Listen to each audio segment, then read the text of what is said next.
Again, part of my libertarian journey over the years, whatever the libertarians are, and whatever the hell that even means. Don't forget the old joke is it's a Republican who wants to smoke dope.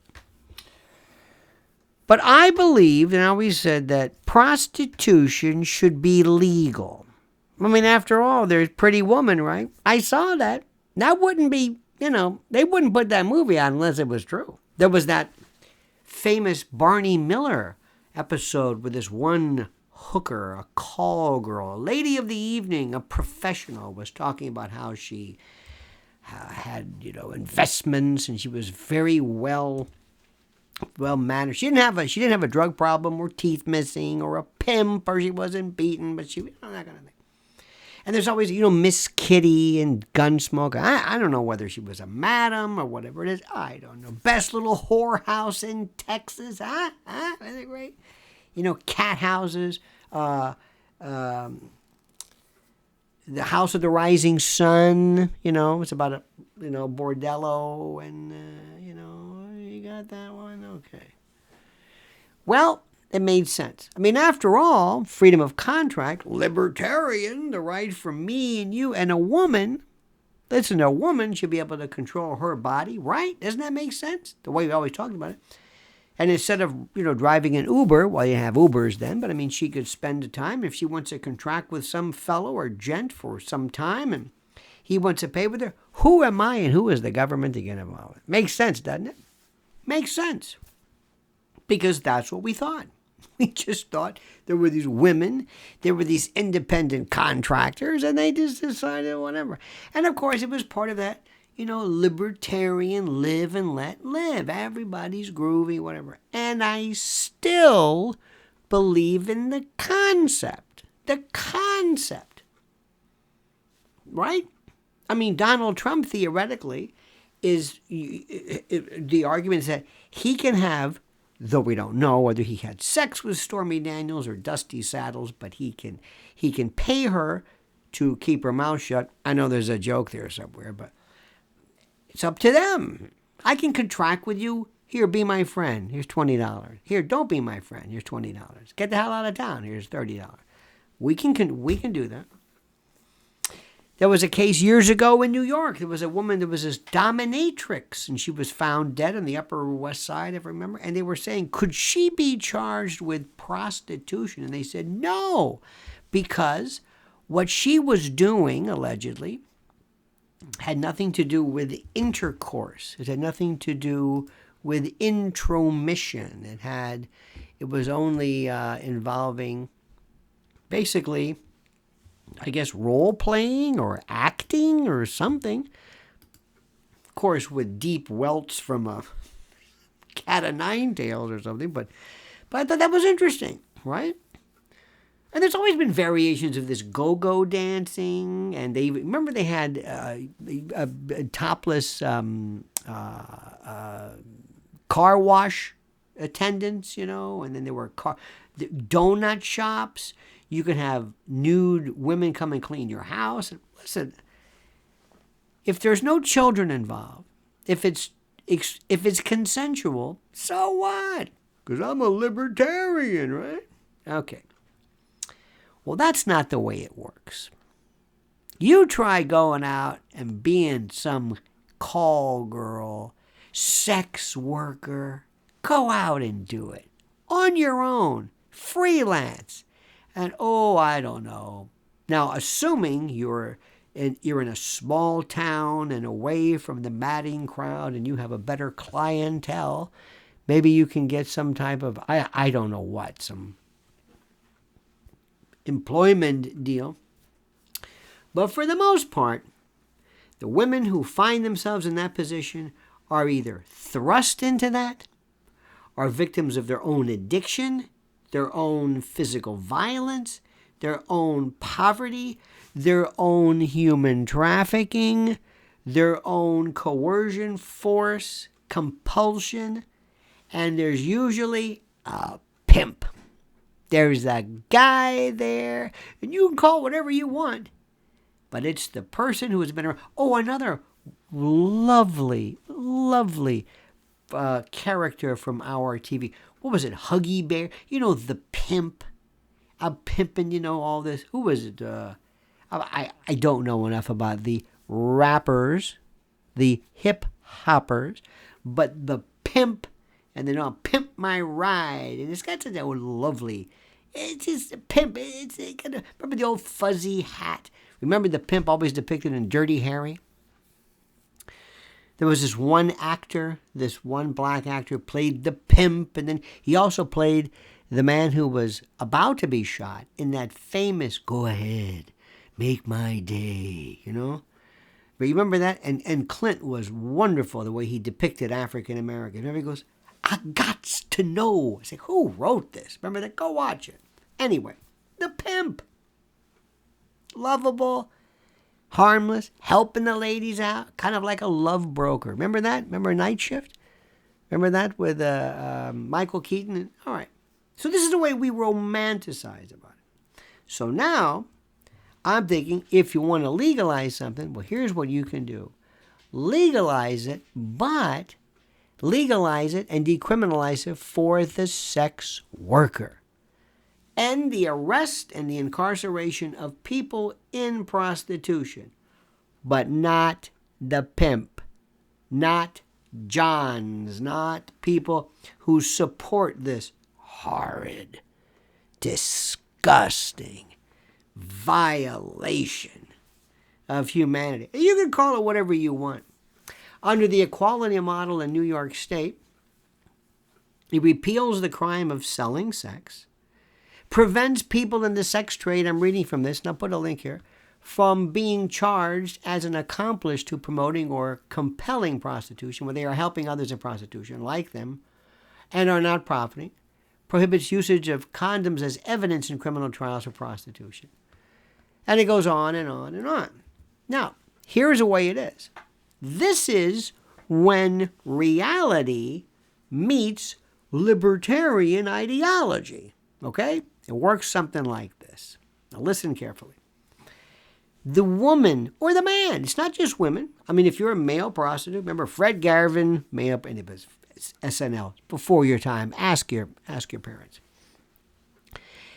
A person who is involved in, and we're not talking children now. We're not talking children. We're not talking children. We're talking women. Mostly, but men too. They would not be charged. But pimps are. Now, let me ask you a question. Everywhere, everybody is talking about legalizing this sex trade. Sounds groovy, but you haven't thought this one through. Because like most people, like me, you're thinking, well, of course, why would you want to arrest a woman? Don't we have better things to do? Especially a woman who, for the most part, is doing this because of either a drug addiction, because of human trafficking, because she's being compelled, coerced, forced into this. No girl, no person ever wakes up or is raised saying, one day I can't wait to do this, to ply my sex trade in an independent, kind of a weird, laissez-faire, free market, neoliberal take on Mises and liberty. Oh, no, it doesn't work like that. So never charge her. Get her help, get her health care. But the people who are responsible for that, that's another story. Because you never hear about this. Now, let me bring it more into brass tacks, whatever the hell that means. Airbnb now takes on a new one. Brothels in your town. Hey, what are all those cars there? Conducting a business.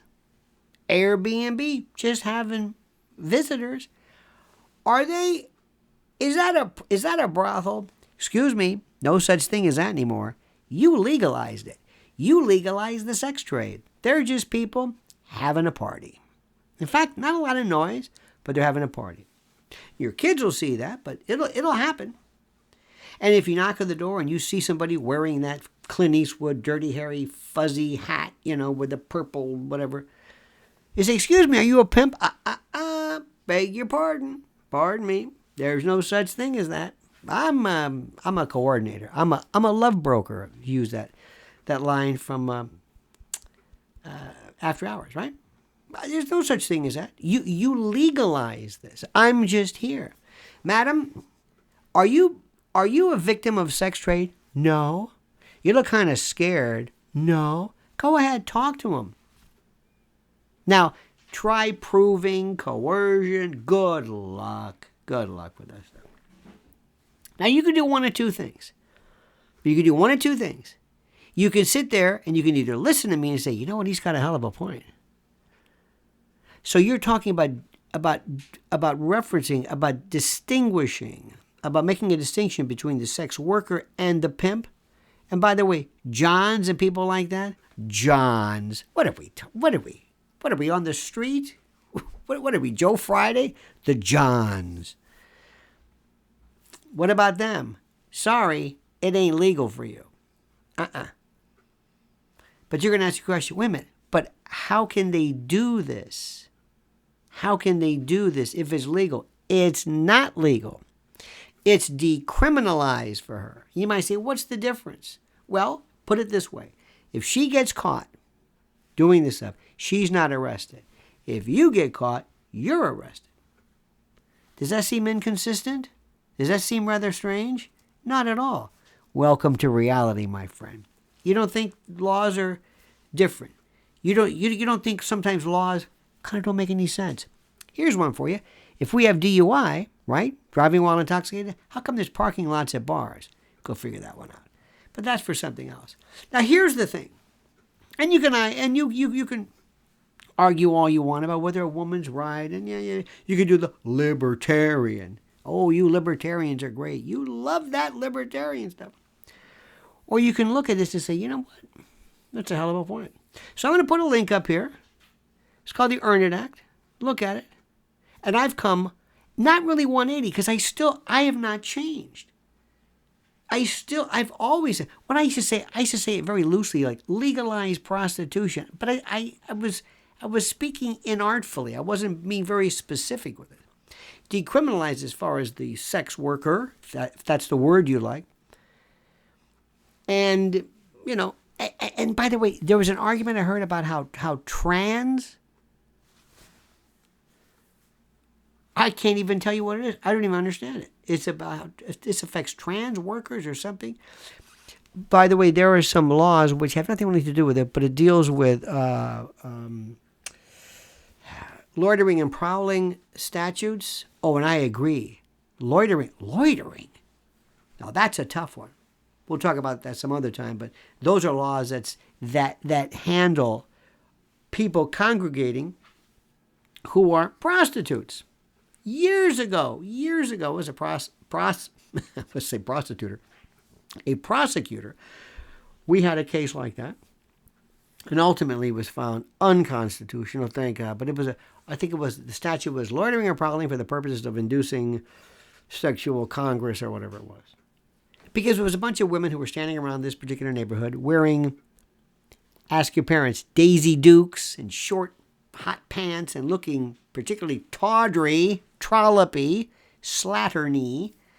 And the neighbors went crazy. So they called the police and they passed this local statute that said you can't loiter or prowl.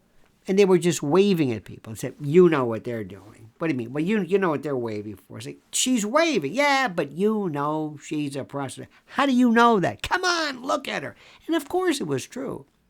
But she was waving, soliciting by just waving. At the very same time, years ago, when this was going on, Jerry Lewis and the firemen were standing on intersection with rubber boots, to raise money for Jerry's kids. They were waving too. But they're not prostitutes. Well, how do I know? What are they doing? They were both waving. Yeah, but one's a prostitute that I know because I'm Kreskin, and the other one's a fireman. So I'm with you on that. That's absurd. That's absurd. But this is a different story. So think about this one. I would love to see what you have to say about this one. Love to see. Because a lot of people go berserk with this. And I love subjects where people go berserk because you know what? It's a free country and it makes people talk. So tell me where I'm right. Tell me where I'm wrong. I can't wait to see what you think. So please subscribe to the channel. Like it, of course. And of course, as I always say, comment as you see fit.